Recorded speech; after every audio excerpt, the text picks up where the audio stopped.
In international football friendlies, England lost 1-0 to Brazil at Wembley. In relation to each team's tactics, Southgate opted for pressing Brazil high up the pitch, often marking man-to-man, against a such technical Brazilian side.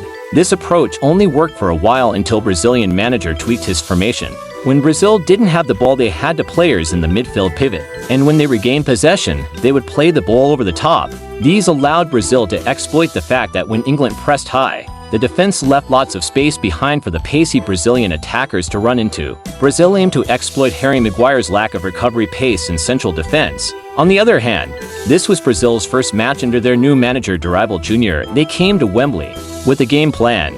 They managed to disrupt and frustrate England and often resulted to technical fouls to stop England's attacks and take the sting out of the game. They've also allowed England to have most ball possession, while hitting the England in the counterattack with their wide players often tacking inside and running at the England centre-backs. In the first half, Brazil had the best clear-cut chances in transition. Vinicius had a 1v1 which Walker cleared of the line, and in another transition, Paqueta hit the post.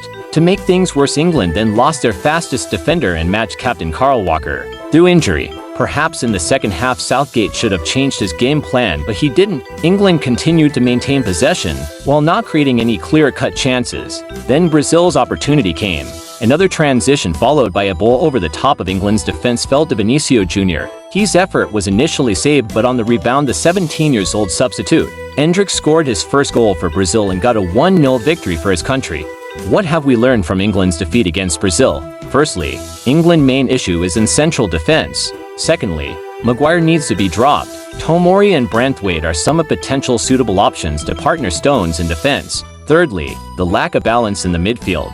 Gallagher started as number 8, but that's not his best position. But even in his favorite number 10, he's not good enough at international level. Mainu had his debut and he had a very good 15 minutes. Many England fans are calling for him to start ahead of Gallagher. Perhaps the most obvious choice is James Ward-Prowse, but he's been overlooked by Southgate. Fourthly, Southgate has his favorites. The fact that in the past he picked Phillips and Maguire, who weren't playing for their clubs, and ignored Tomori and Ward-Prowse, indicates that he doesn't always choose players based on form. All these points lead me to conclude that Southgate is not the man to lead England to a trophy. Thanks for watching and be sure to comment, like and subscribe.